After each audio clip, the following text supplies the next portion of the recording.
Final destination ఈ series తెలియనోడు ఎవడో ఉండడు. ఒకవేళ చూడకపోతే చూసేయండి. ఈ మధ్యనే దాని కొత్త పాట ఒకటి రిలీజ్ అయింది.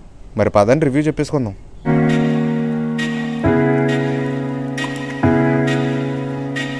అనగనగా ఒక కుటుంబం. అక్కడ తాత, మామ, కొడుకులు, కూతుర్లు, మనవళ్ళు, మనవరాళ్ళు అందరూ హ్యాపీగా కలిసి పార్టీ చేసుకుంటారు.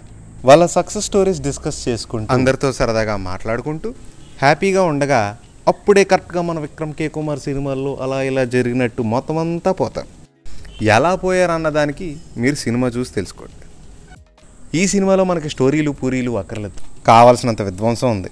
ఈ విధ్వంసంలో కూడా మావ సినిమాటోగ్రాఫర్ ఏమాత్రం తగ్గలేదు. యాంగిల్ మాత్రం పీక్గా పెట్టాడు. మంచి సినిమాటిక్ ఎక్స్పీరియన్స్ ఇచ్చాడు.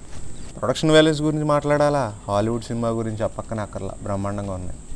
ఇందులో వచ్చేసిన ప్రతి ఆర్టిస్ట్ కూడా చాలా బాగా చేశారు. డైరెక్టర్ మావ డిజాస్టర్ని బాగా క్రియేట్ చేశాడు. ఈ మూవీ కాన్సెప్ట్ కూడా చూస్తున్నప్పుడు మీకు రే భలే ఉందే అనే ఫీలింగ్ కూడా వస్తుంది. ఈ మూవీ చూస్తున్నప్పుడు మనలో ఉన్న సైకోగాడు కూడా బయటకు వచ్చేస్తాడు. ఆడు సాటిస్ఫై కూడా అయిపోతాడు. ఓవరాల్గా మూవీని చాలా బాగా ఎంజాయ్ చేస్తారు. చూసి మీరు వచ్చి చెప్పే మాట నైస్. మా సైడ్ నుండి దీనికి ఇచ్చే రేటింగ్ సరే. మరి మళ్ళీ నెక్స్ట్ రివ్యూ కలుద్దాం. బై.